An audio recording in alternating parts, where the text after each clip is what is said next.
Nah, ini tidak kencang tapi syahdu. Suara beginilah yang kasih bernafsu laki-laki, yang mendayu-dayu. Ada cewek di sini? Ada? Cewek, kalau dia telepon ke cowok, jangan suaramu mendayu-dayu, jangan suaramu menggelombang, karena bisa membuat laki-laki bernafsu. Coba itu ditelepon sama cowoknya, Assalamualaikum. Waalaikumsalam. Nah, itu bikin nafsu laki-laki. Tanya lagi cowoknya, kamu di mana, Dek? Di rumah aja. Lagi bikin apa? Baring-baring aja, Kak. Nah, itu bikin nafsu laki-laki. Coba kalau kau salam, Assalamualaikum. Waalaikumsalam. Di mana? Di rumah. Lagi apa? Baring-baring. Apa tanya-tanya? Nggak nafsu itu laki-laki. Langsung dia bilang, tutup mi pale. Assalamualaikum. Nah, coba suara bapak-bapak, ibu-ibu diam. Bapak-bapak didengar salawatnya. Ayo, Pak. Jangan mempermalukan jenis kelamin. Yuk. Salatu ala toha salatullah ala yasin habibillah. Mantap, bapak masih boleh poligami, masih kencang kalau berani, kada wani. Bapak, saudara-saudara sekalian, Ramadan telah tiba. Ramadan ini banyak sekali namanya. Mari kita lihat satu. Ramadan ini dilipat gandakan segala kebaikan. Maksudnya, Bapak melakukan satu kebaikan, pahalanya 700 kali lipat. Oleh karena itu, selama Ramadan ini perbanyak kebaikan-kebaikan. Manfaatkan Ramadan ini memperbanyak amalan-amalan. Amalan apa? Yang gampang-gampang saja dulu. Satu, tiada hari tanpa wudhu. Kemana-mana selalu ada wudhunya. Mau pergi sekolah, wudhu dulu. Mau pergi ngaji, wudhu dulu. Mau pergi kantor Pak Bupati, wudhu dulu. Ibu-ibu mau pergi pasar, wudhu dulu. Mau pergi gosip, wudhu dulu. Ada tukang gosip di sini? Ada? Ada. Tadi saya masuk, ada gosip saya. Begitu saya turun dari mobil langsung bilang, itu juga bajunya waktu di TV One. Kenapa? Khusus saya kok. Saya pakai baju kau yang sibuk. Dasar ibu-ibu macapilah. Ada juga kadang ngomong, kadang berpender, diam-diam aja si Kobi, tapi mulutnya dong. Iya, ayo adik-adik, mau kemana-mana ada wudhu. Pak Bupati, alhamdulillah kalau Pak Bupati kita ini satu kelebihan yang senang sama saya, Pak Bupati kita ini lembut, santun, sopan, kada macam-macam. Masya Allah, hebat. Ya, kemana-mana ada wudhu. Ada yang tanya, Ustadz, kalau saya selalu ada wudhu, apa kelebihannya? Setiap saat ada wudhuku, apa hebatnya? Kata Allah dalam Al-Quran, orang yang selalu ada wudhunya, innallaha yuhibbut tawwabina wa yuhibbul mutattakhirin. Dicintai oleh Allah. Coba bayangkan Pak, 30 hari Ramadan, selama 30 tidak pernah kita tidak ada wudhu, 30 hari selalu ada wudhu. Maka lepas Ramadan pasti kita merasa tidak enak kalau kita dalam keadaan tidak wudhu. Orang yang ada wudhunya dicintai Allah. Kalau sudah dicintai Allah, apa hebatnya? Orang yang dicintai Allah, satu, apa dia minta pasti dikasih. Ya Allah. Halo ibu, bu. Capek mak kipas ibu. Ada ibu-ibu di situ ngipas terus begini. Capek tangannya kipas, kepalanya lagi dikasih goyang. Ayo, orang yang selalu ada wudunya dicintai Allah. Kalau sudah dicintai Allah, maka apa dia minta dikasih? Ya Allah, mudah-mudahan anakku lulus masuk perguruan tinggi negeri, dikabulkan. Ya Allah, mudah-mudahan bisnisku lancar, dikasih. Ya Allah, mudah-mudahan anakku jadi pegawai, dikabulkan. Kenapa? Sudah dicintai Allah. Kalau orang dicintai Allah, apa dia minta pasti dikasih. Contoh, ada anak muda, pacar baru, cewek mata duitan. Nah bilang ceweknya, "Kak, betul kau sayang saya?" "Betul Dinda." "Serius?" "Benar." Kata ceweknya, "Kalau abang betul sayang sama saya, belikan saya pulsa 200. Nggak ada duitnya sang cowok. Dia pikir, daripada saya diputuskan cintaku, lebih baik saya ngutang. Dia pergi ngutang sama temannya, "Pinjam duitmu 200, bulan depan ku bayar 400. Yang penting saya tidak diputuskan cintaku." Begitu juga dengan Allah. Kalau Allah telah cinta kepada bapak, bapak minta di bulan Ramadan ini, Allah kasih. Ada yang bilang, "Kenapa yang saya minta tidak dikasih? Saya sudah wudhu, setiap saat saya wudhu, setiap Ramadan saya wudhu, setiap selesai tarawih saya minta. Kenapa tidak dikasih? Saya tidak terpilih jadi anggota DPR." Ada di sini caleg gagal? Ada? Ada? Jangan lihat-lihat orang bos, tidak enak perasaannya. Saya punya asosiasi di Makassar, namanya Asosiasi Caleg Gagal. Capu duit ibaluk galungnya ikalaki. Bos, kalau bapak minta tidak dikasih, sangka baik. Saya sudah pasang baleho, sudah sosialisasi, sudah pasang bagi-bagi jilbab, tidak terpilih. Yakin bahwa bukan anggota DPR yang terbaik buat bapak. Saya tahun 2013 yang lalu di Makassar ikut Pilwali Makassar, 10 pasang calon. Saya tidak terpilih. Bukan kalah ya, bukan kalah. Bukan kalah. Karena yang menang belum tentu dia kalah saya. Cuma yang menang lebih banyak suaranya. Ini namanya sangka baik. Saya tidak terpilih wali kota, saya tahu hikmahnya. Karena saya tidak terpilih wali kota, saya bisa selesaikan doktor saya. Saya bisa sekolah 2 tempat, 1 dalam negeri, 1 luar negeri. S3 bersamaan waktunya bisa selesai. Andai saja saya terpilih pilwali, mungkin saya tidak bisa jadi doktor. Saya jadi ustadz, karena saya tidak terpilih jadi wali kota, saya jadi ustadz. Alhamdulillah, keliling kemana-mana. Saya pergi ceramah ke New York. Ibu-ibu tahu New York? Tahu New York? Tahu?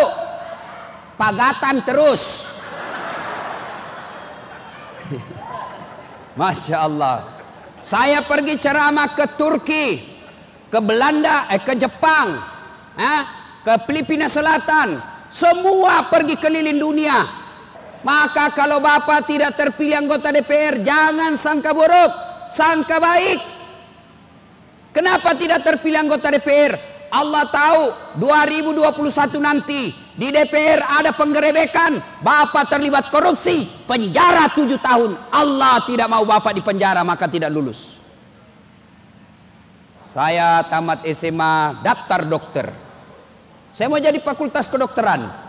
Saya ikut bimbingan tes. Saya sholat tahajud 40 malam berturut-turut. Ibu bapak saya doakan saya. Saya nasar puasa, kalau lulus 7 hari saya nasar puasa. Saya ikut bimbingan tes. Saya juara umum 2 di sekolah saya. Begitu pengumuman, tidak lulus. Temanku lulus, padahal nilainya tidak pernah lebih hebat dari saya. Saya tahu jawabannya karena saya lulus di Sospol.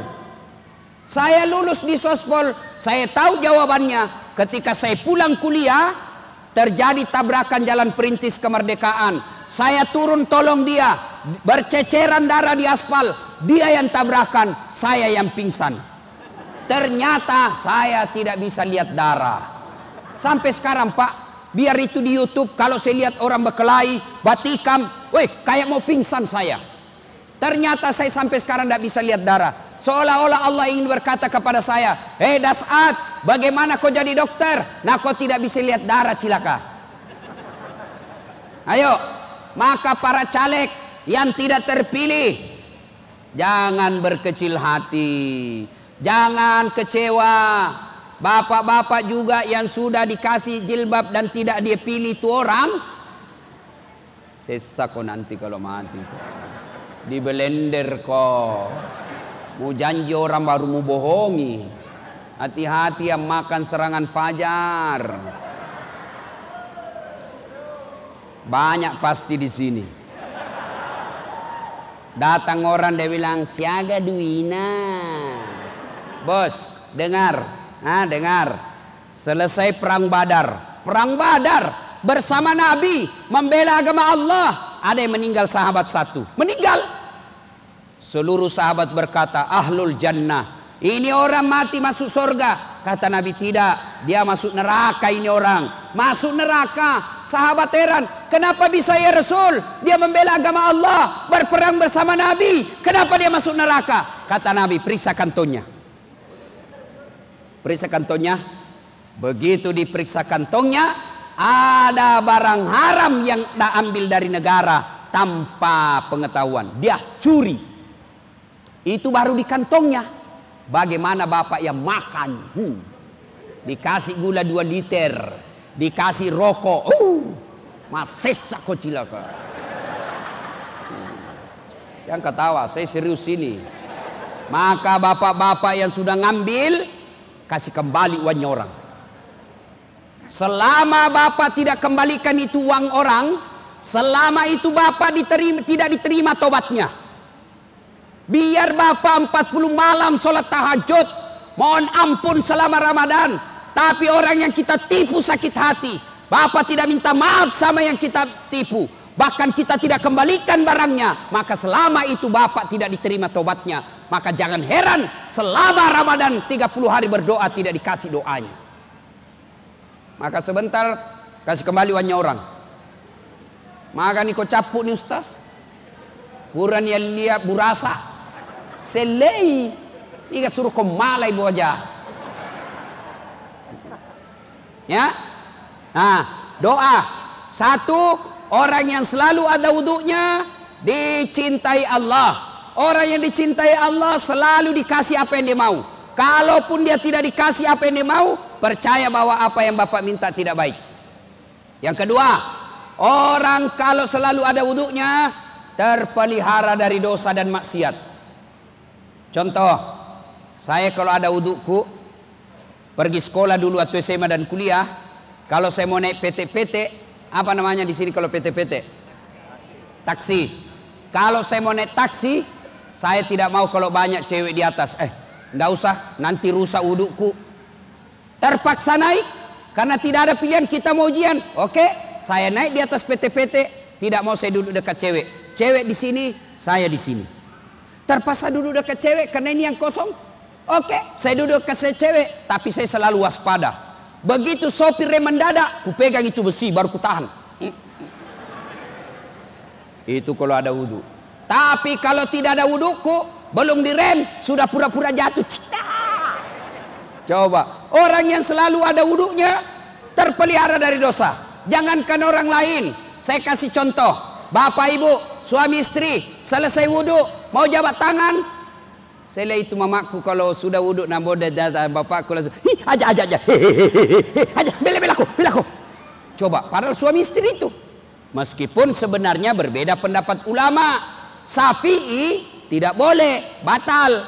Kalau Imam Ahmad, selama bapak tidak nafsu, tidak batal. Maka saya, kalau mahasiswaku di UNHAS yang cewek-cewek, yang cantik-cantik, saya tidak mau jabat tangan, saya begini saja. Karena Ustaz, selama hari raya Ustaz. Kenapa? Dia muda, saya juga muda. Dia cantik, saya gagah. Ustaz, masa nafsu? Iya, saya manusia. Masa Ustadz nafsu sama cewek? Iya, ayat tidak mengatakan la taqrabus zina illa Ustadz. Jangan dekati zina kecuali Ustadz. Tidak, semua. Biar Ustadz kalau cewek cantik hancur kok. Maka kalau mahasiswaku saya begini saja. Tapi kalau ibu-ibu majelis taklim yang sudah 60 tahun, 70 tahun, yang sudah bau minyak gosok, saya jabat tangan, saya anggap mamaku. Tidak mungkin saya nafsu sama mama-mama. Ya tidak lah kalau mama-mama yang nafsu sama saya. Yuk, jabat tangan.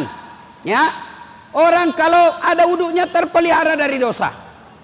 Jabat tangan. Ini yang banyak juga, mumpun saya ingat. Ada yang tanya, Ustadz, bagaimana kalau puasa berhubungan suami istri siang hari? Ramadan. Wah, pelanggaran besar, bos. Apa bayarnya? Puasa kok 60 hari berturut-turut. 60 hari berturut-turut. Artinya apa? Kalau rusak puasanya di 58, mulai lagi dari 1. Makanya jangan coba-coba tidur siang sama istri. Apalagi yang pengantin baru, jauh-jauh kok. Bagaimana kalau malam? Halal. Malam sudah buka, bahkan boleh dipakai buka. Ya, aku ketawa anak, ini urusan orang tua. Dari buka sampai subuh boleh sama istri. Berhubungan suami istri boleh malam. Yang penting istrimu. Kalau pacar tidak boleh, siang malam juga tetap tidak boleh. Kalau istri boleh kalau malam. Langsung dia bilang orang, ada yang datang, Ustadz, masa boleh kalau malam? Boleh, yang penting istrimu. Serius boleh. Langsung dia bilang, astagfirullah Ustadz, saya sudah 4 tahun, biar malam tidak juga. Kadongok kok. Makanya belajar kok, bos. Ada lagi yang tanya, ini yang banyak ibu-ibu tanya. Ini kan pura-pura tahu saja semua ini. Ada yang tanya, Ustadz, kalau kita sudah begitu, kita makan sahur jam 2 subuh, apakah langsung mandi? Tidak. Bukan puasa yang menyebabkan bapak mandi wajib, tapi sholat subuh. Jadi kapan mandinya, Ustadz? Mau sholat subuh. Bayangkan kalau selesai begitu langsung mandi. Pengantin baru buka begitu, mandi. Pulangi taraweh jam 10 begitu lagi, mandi lagi. Mau tidur jam 12 begitu, mandi lagi. Bangungi begitu, mau makan sahur begitu lagi, mandi lagi. Mau pisah bayam begitu lagi, mandi lagi. 5 kali kau mandi satu malam, mesek kok. Ada juga yang banyak tanya ini, Ustadz, bagaimana kalau anak muda? Anak muda mimpi basah. Ya? Pak Bupati masih mimpi basah kah? Ini biasanya anak muda. Ya? Kalau mimpi basah di siang hari, Ustadz, misalnya, ya misal pulang sekolah jam 1, sudah sholat duhur, dia tadarus setengah jam, ngantuk tidur, dikasih hadiah oleh Allah. Hadiahnya apa? Mimpi basah. Jam 2 siang mimpi basah. Sah tidak puasanya? Sah. Dengan catatan, begitu bangun langsung mandi. Begitu bangun langsung mandi. Sah. Kalau mimpi basah, mimpi. Kalau kau kreatif sendiri, batal. Ya, ini kan banyak yang tanya. Ada lagi yang tanya, Ustadz, bagaimana menelan ludah? Ini biasa anak-anak kecil kasihan yang boleh puasa. Bagaimana menelan ludah? Boleh kau telan ludahmu, yang penting ludahmu. Keluar masuk. Boleh, yang penting tidak keluar dari mulutmu. Boleh kalau ludahmu, yang penting juga jangan kau tambah itu ludahmu. Ambil air. Batal nih, bos. Ya. Ada yang tanya, Ustadz, bagaimana kalau kumur-kumur wudhu? Batal atau tidak? Kumur-kumur batal. Kenapa bisa? Soalnya 3 kau kasih masuk, 1 jika keluar. Nah, ibu bapak saudara-saudara, kembali lagi. 1, orang yang selalu ada wudunya dicintai Allah. Yang kedua, orang yang selalu ada wudunya maka terpelihara dari dosa.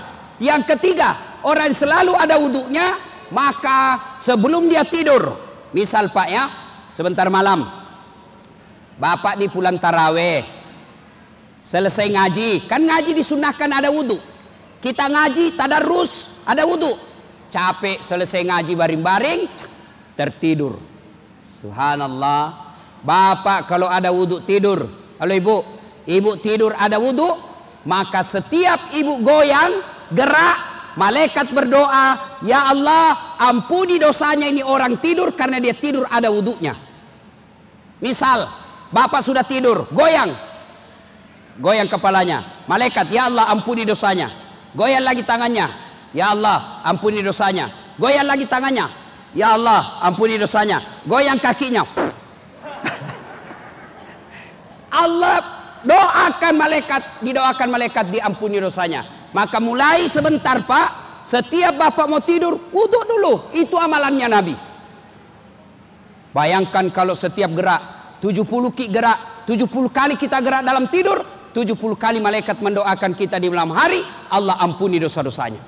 Apalagi orang yang selalu ada wudunya, dalam Al-Quran Allah jelaskan, simahum fi wujuhihim min asaris sujud. Di muka mereka nanti di akhirat ada bekas sujud. Apa bekas sujud? Bercahaya wajahnya. Apalagi keutamaan wudu. Orang yang selalu ada wudunya, insya Allah menyenangkan hati ketika dipandang wajahnya. Biasa mungkin kita lihat toh, itu Ustaz Das'ad tidak gagah, jelek, pesek, enggak juga putih, tapi senang kita foto sama dia. Senang kita lihat mukanya. Kenapa? Bisa jadi karena ada nur ilahi di wajahnya. Maka ibu-ibu, halo ibu, bu, mau ndak menyenangkan hati supaya suami senang lihat ibu? Mau? Mau ibu? Kalau ibu mau tidak usah make up. Ada juga itu perempuan dikira tembok mukanya, coklat, biru, abu-abu, krem. Ada semua nak kira tembok, gencung. Malah itu alisnya nak kasih lebih lagi sedikit. Ada kuliah itu model baru, cilla. Nak kasih lebih di sini. Pas nak gores disambar tangannya sama anaknya. Malam pesi wali. Nabi bilang, ambilkan air. Lari anaknya. Malah si jalan, airnya nak kasih keluar saja lidahnya. Daripada ibu beli make up mahal-mahal, lebih baik pembeli bedak, pembeli make up, ibu tabung, kirim ke akhirat, bawa ke masjid. Selebihnya ibu supaya disenangi suami, maka ibu lebih baik selalu ada wudu. Amalan yang pertama, Ramadan ini latihan 24 jam ada wudu. Mau kemana-mana ada wudu. Yang kedua, selama Ramadan ini salah satu lagi kebaikannya adalah bulan penghapus dosa. Diampuni segala dosa-dosa kita. Ustadz, bagaimana cara bertobat di bulan Ramadan ini? Sal. Halo ibu, Pak. Salah satu namanya bulan Ramadan, bulan penghapus dosa. Bahkan Nabi menjelaskan celaka. Sampai 3 kali Nabi ucapkan, celaka, celaka, celaka umatku yang menemui bulan Ramadan, yang memasuki bulan Ramadan, lepas Ramadan dia tidak mendapat ampunan dari Allah Subhanahu wa taala. Macila kaki Pak, kotuo ki malampe sunga, umur panjang, masuk Ramadan lalu tidak mendapat ampunan dari Allah. Itu karena celaka kalian. Maka sekarang bagaimana supaya diampuni Allah? Bagaimana caranya supaya diampuni Allah? Satu, supaya diampuni Allah bulan Ramadan ini banyak-banyak istighfar. Nashhadu Allah ilaha illallah wa nastaghfirullah nas'aluka ridaka wal jannah wa na'udzubika min sakhatika wan nar. Kapan bagus dibaca Ustaz? Kapan saja. Bapak-bapak duduk istighfar, ibu-ibu duduk nunggu pembeli di toko, nunggu pembeli di warung kita, sambil menunggu istighfar. Asyhadu an la illallah. Atau dengan lagu-lagu astaghfirullah rabbal baraya, astaghfirullah minal hataya. Waktu paling baik menjelang buka seperti sekarang. Makanya dulu radio kita, RRI dan TVRI jelang buka dulu sebelum buka puasa, ulama memimpin istighfar. Yang kita lihat, yang kita dengar istighfar, nashhadu Allah ilaha illallah. Dulu. Sekarang begitu mau buka muncul semua orang. Saya mengucapkan selamat buka puasa. Saya kenapa kok? Ayo. Maka ibu bapak jelang buka tidak usah nonton TV. Jelang buka lebih baik ibu sudah wudhu, sudah bagus pakaiannya, siap-siap ke masjid, menghadap kiblat, istighfar di rumah. Lebih bagus lagi kalau datang di masjid. Istighfar ki. Dengan catatan istighfarnya jangan di depan makanan. Kalau bapak istighfar di depan makanan, mulutmu istighfar, dalam hatimu mana dulu ku makan. Nashhadu Allah ilaha illallah, jalan kote 2. Wa nastaghfirullah, pisang hijau. Soto Banjar. Maka sebaiknya istighfar jangan di depan makanan. Yang berikutnya, cara bertobat di bulan Ramadan ini, selain memperbanyak istighfar, yang kedua, lazimkan sholat sunat taubat. Banyak-banyak sholat sunat taubat. Kapan waktunya Ustaz? Yang paling baik, yang paling ideal, selesai sholat maghrib, tunggu isya. Bolehkah sudah isya? Boleh. Boleh sebelum duhur? Boleh. Boleh setelah duhur? Boleh. Boleh sebelum asar? Boleh. Boleh sebelum isya? Boleh. Tapi waktu paling bagus, selesai sholat maghrib, nunggu isya. Jadi bapak, kopura ki mandre, sudah buka, jangan langsung banyak makan pak. Ini biasa kita kalau Ramadan kan siang setengah mati kelaparan, malam setengah mati kekenyangan. Dek no lekedo, ambil porsi-porsi mengamuk, bocor. Andre lah boja, sudah makan tidak bisa lagi goyang. Maka ketika buka seadanya saja. Kenapa? Kalau bapak terlalu kenyang, ngantuk, malas datang ke masjid.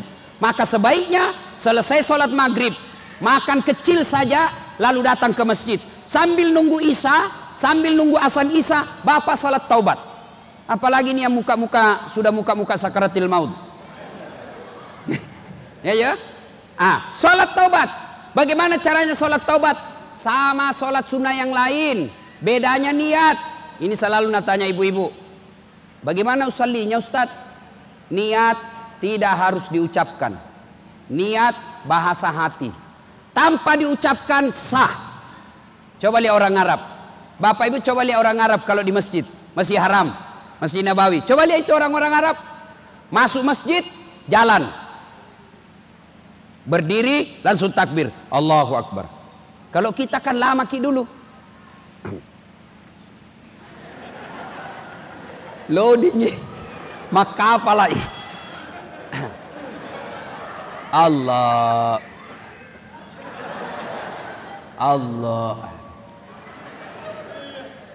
langsung duduk. Saya tanya, kenapa tidak jadi sholat dek? Ku lupa usallinya Ustaz. Tidak harus diucapkan. Kalau mau diucapkan juga bagus. Contoh, usalli sunnatal taubat rakaataini lillahi ta'ala. Saya niat sholat sunnat taubat 2 rakaat. Sunnah hukumnya bagi saya lillahi ta'ala. Bahasa Indonesia, bahasa Bugis, wakatai masampajat sunnat taubat 2 rakaat. Sunnah ireseseku nasabah Allah ta'ala. Allahu Akbar. Bahasa Banjar, kadakawa.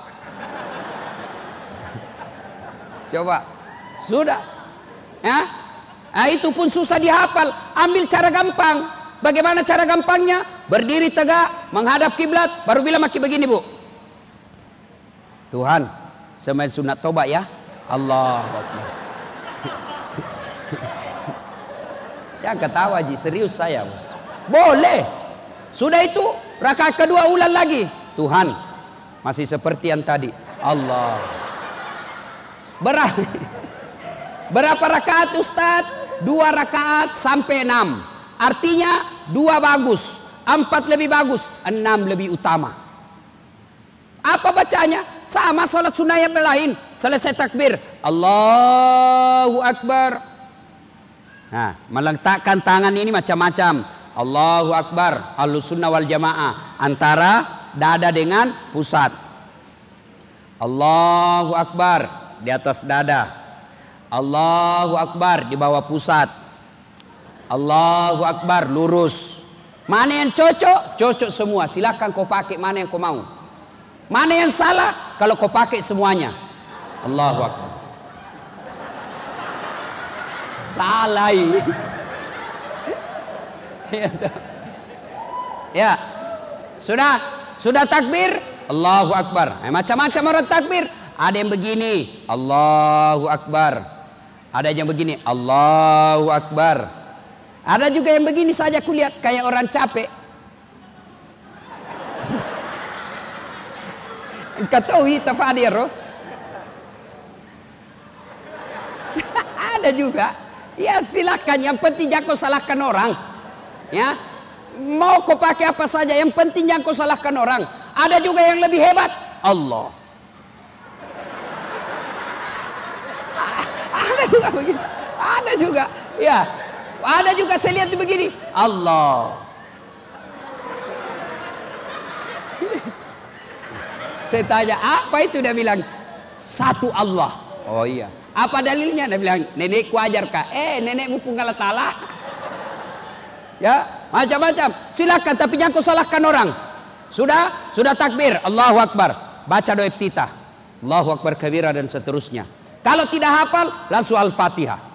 Sudah baca Al-Fatihah, baca surah pendek. Surah pendek apa saja, terserah yang hafal dan yang pasti. Jangan dibaca yang susah. Seperti Wattini.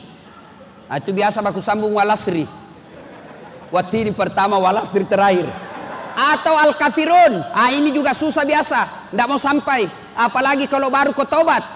Itu di ayat nu hafal. Lebih kau diam.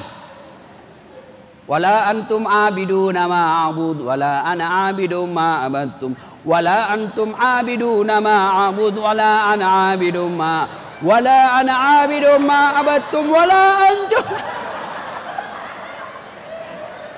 Coba. Ya, sudah baca Al-Fatihah, waladdallin, amin. Minimal 1 ayat. 1 ayat, bukan 1 surah. Bismillahirrahmanirrahim. Alif Lam Mim. Allahu Akbar. Boleh, sah. Pun tidak ada surah pendek dihafal, waladdallin, amin. Allahu Akbar. Sah. Sudah 1 rakaat naik. Rakaat kedua sama lagi. Kapan tobatnya? Sujud terakhir. Ya, misalnya tobat sujud terakhir.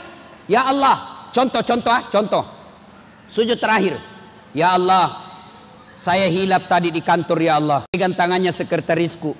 Nah pegang gak juga Tuhan. Jadi baku pegang-peganglah kami. Ya Allah maafkan saya. Saya hilap, tak lupa kapuang. Yang lebih penting ya Allah, Rabbana la tusik qulubana ba'da is hadaitana wa hab lana min ladunka rahmah. Jangan engkau palingkan hati hamba setelah engkau berikan hidayah. Nah itu. 2 rakaat salam, 2 rakaat salam sampai 6. Ya, maka Ramadan kalau mau bertobat, 1, perbanyak istighfar, 2, perbanyak salat sunat tobat, yang ketiga, banyak bersedekah. Sedekah. Kenapa? Syarat tobat itu 4. 1, menyesal. 2, mengakui. 3, tidak mengulang. 4, ganti kebaikan. Tidak mengulang. Ini biasa juga kita tobat ibu hamil. Pernah lihat tobat ibu hamil? Pernah lihat ibu hamil melahirkan, Bu? Teriak-teriak itu tobat. Tobat nak Pak. Musesaka. Tidak mau lagi saya hamil. Kau siksa saya Pak. Terakhir ini tidak mau lagi saya. 5 bulan kemudian hamil lagi. Nah, jangan tobat seperti itu. Menyesal, tidak mengakui, ganti dengan kebaikan. Kalau selama ini Bapak malas sedekah, maka setelah bertobat rajin bersedekah. Minimal sedekahlah dengan apa? Akhlak. Saya tidak bisa sedekah dengan duit, maka sedekahlah dengan akhlak. Saya tidak bisa bersedekah dengan tenaga, maka sedekahlah dengan senyum. Karena serendah-rendah sedekah adalah senyum. Dan itu senyum gampang sekali, Pak. Ketemu orang, sudah kasih, datang, saya sedekah ikut. Nah, lalu bapak-bapak, ini bapak-bapak mau sedekah. Sedekah paling baik adalah sedekah kepada istri. Apa Rasulullah bersedekah kepada istrinya? Rasulullah bersedekah kepada istrinya. Setiap beliau mau keluar rumah, beliau sedekah istrinya. Apa sedekahnya? Dia cium jidatnya istrinya. Fatimah. Nah, maka Pak, mulai besok praktek. Setiap bapak mau keluar panggil istri, sayangku, sayangku. Ada cerita nih, wallahu alam benar atau tidak. Ada kakek-kakek setiap dia panggil istrinya selalu sayang. Sayangku, sini dulu. Sayangku, ada tamu. Sayangku, belikan susu. Sayangku, nyalakan lampu. Dia dengar cucunya. Langsung dia, tahu kakek romantisnya. Sayang terus sama nenek. Dia panggil susu. Kenapa, kek? Jangan kau ribut. Kenapa? Ku lupa namanya nenekmu. Ayo boleh dicontoh. Bapak-bapak sedekah kepada istri. Saudara-saudara sekalian, Ramadan ini banyaklah bersedekah. Halo ibu-ibu, kalau meninggal siapa yang pakai cincin tak? Siapa yang pakai gelang? Siapa yang pakai kita punya gelang? Semuanya ditinggal. Siapa yang pakai? Istri keduanya, suami. Maka bersedekahlah. Bapak-bapak jangan terlalu pelit. Demi Allah, tidak ada orang bangkrut gara-gara sedekah. Maka Ramadan ini 1 rupiah Allah nilai 700.000 rupiah. 1 rupiah sama nilainya Bapak sedekah 700.000 di luar Ramadan. Jadi kalau 1 rupiah Bapak sedekahkan 700.000 di luar Ramadan. Gak sedekah. Jangan terlalu pelit. Kita kan kentara pelitnya. Mau lihat pelitnya orang Islam, edarkan celengan. Kalau lewat depan kita itu kan pura-pura tidak lihat. Pura-pura cerita. Labak pina pas dapat diceng itu dana. Ada juga anak muda. Orang tua dia tarik dompetnya lewat celengan. Begitu dia tarik, dia kasih masuk. Dia cari. Berapa dia kasih masuk? 2.000. Begitu dikasih masuk 2.000, tiba-tiba ditepuk pundaknya dari belakang anak muda. Haji, tabe. Wih, uang 100.000. Dia bilang ini orang tua, hebatnya ini anak muda. 100.000 dia sembangkan. Dia kasih masuk celengan. Pas masuk celengan, dia bilang anak muda, tapi Haji, itu uang tadi uang bapak yang jatuh dari kantong. Apalagi masuk di celengan. Begitu sekeknya ini orang, dia datangi tuh di masjid, dia bilang buka itu celengan, salah masuk ini. Bapak saudara-saudara sekalian, Ramadan bersedekahlah. Dan yang berikutnya, di bulan suci Ramadan ini maaf memaafkan. Pemilu sudah lewat, pilcaleg sudah lewat. Bapak, ada 3 golongan orang yang tidak diterima ibadah Ramadannya. Puasanya sah, salatnya sah, tarawihnya sah, tapi tidak dicatat di buku amalnya. 3 golongan ini, satu diantaranya adalah mereka yang memutuskan silaturahim. Maka selesai nanti ini, minta maaf sama tetangga tak. Kemarin kita berbeda pilihan. Maafkan saya, saling maaf memaafkan. Sudah minta maaf, dia tidak maafkan kita, bukan urusan. Yang paling penting kita minta maaf. Dia maafkan kita, bukan urusan kita. Bapak ibu saudara-saudara sekalian, sebenarnya banyak yang kita ingin sampaikan, tapi waktu yang terbatas. Kalau saya tidak salah buka jam 6 lewat 14 menit.